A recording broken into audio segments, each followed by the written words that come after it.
लखनऊ सत्ता का केंद्र, वीवीआईपी मूवमेंट का शहर। लेकिन सोमवार की रात यहां सिस्टम की ऐसी तस्वीर सामने आई जिसने कई बड़े सवाल खड़े कर दिए। जब देश के एक वरिष्ठ केंद्रीय मंत्री शिवराज सिंह चौहान को ट्रैफिक जाम के आगे झुकना पड़ा और उन्हें बिना शादी में शामिल हुए ही लौटना पड़ा।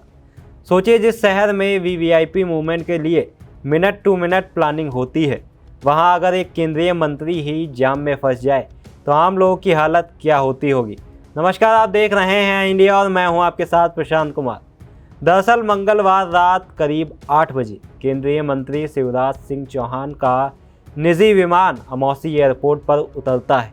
गंतव्य जनेश्वर मिश्र पार्क, जहां एक नहीं बल्कि बीजेपी के 2 दिग्गज नेताओं के यहां शादी समारोह चल रहे थे। एक तरफ एमएलसी महेंद्र सिंह की बेटी की शादी, दूसरी तरफ यूपी सरकार के मंत्री दिनेश प्रताप सिंह की भतीजी का विवाह। मंच सजा था, मेहमानों की भीड़ उमड़ी थी और सत्ता का लगभग पूरा चेहरा वहां मौजूद। मुख्यमंत्री योगी आदित्यनाथ, डिप्टी सीएम केशव प्रसाद मौर्य और ब्रजेश पाठक, कई केंद्रीय मंत्री, विधायक, सांसद, पार्टी पदाधिकारी यानी पूरा वीवीआईपी तंत्र एक ही लोकेशन पर इकट्ठा था। शिवराज सिंह चौहान सबसे पहले दिनेश प्रताप सिंह की भतीजी के समारोह में पहुंचे, वर वधू को आशीर्वाद दिया, तस्वीरें खिंचवाईं और फिर बढ़े दूसरे समारोह की ओर। लेकिन यहीं से कहानी पलट गई।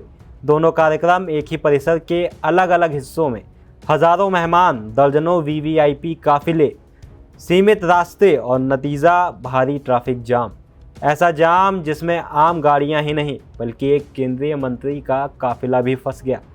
करीब 15 मिनट तक इंतज़ार, पुलिस की कोशिशें, लेकिन जाम जस का तस। और अब वक्त की सुई तेजी से आगे बढ़ रही थी। शिवराज सिंह चौहान को रात 9:30 बजे तक अपने निजी विमान से दिल्ली लौटना था। विमान के पास सीमित समय की अनुमति थी और देरी का मतलब था पूरा शेड्यूल बिगड़ना। आखिरकार फैसला लिया गया, इंतज़ार नहीं, वापसी। नाराज़गी के बीच केंद्रीय मंत्री ने महेंद्र सिंह की बेटी के लिए लाया गया उपहार अपने प्रोटोकॉल मंत्री को सौंपा, संदेश भिजवाया और बिना शादी में शामिल हुए ही एयरपोर्ट के लिए रवाना हो गए। अब सवाल उठता है, क्या ये सिर्फ एक जाम था या फिर सिस्टम की एक बड़ी नाकामी? जब एक की जगह 2 बड़े वीवीआईपी कार्यक्रम तय किए गए तो क्या ट्रैफिक मैनेजमेंट की प्लानिंग पर्याप्त थी? क्या भीड़ और काफिलों का सही आकलन किया गया था या फिर सब कुछ भगवान भरोसे छोड़ दिया गया था? और ये पहली बार नहीं है। मार्च 2022 में शपथ ग्रहण समारोह में केंद्रीय गृह मंत्री अमित शाह भी लखनऊ के जाम में फंस चुके हैं, यहाँ तक कि उन्हें पैदल तक चलना पड़ा था। उस वक्त कार्रवाई भी हुई थी, लेकिन क्या सिस्टम बदला? नहीं। ज़मीनी हकीकत यह है कि ट्रैफिक की जिम्मेदारी पूरी तरह जिला प्रशासन और पुलिस के हाथ में होती है।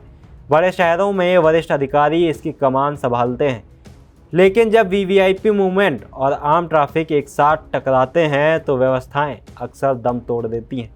लखनऊ की ये घटना सिर्फ एक मंत्री के लौटने की कहानी नहीं है, यह उस सिस्टम का आईना है जहां प्लानिंग कागजों तक सीमित रह जाती है और सड़कों पर अराजकता हावी हो जाती है। खबर आपकी, नजर हमारी। देखते रहिए आई इंडिया।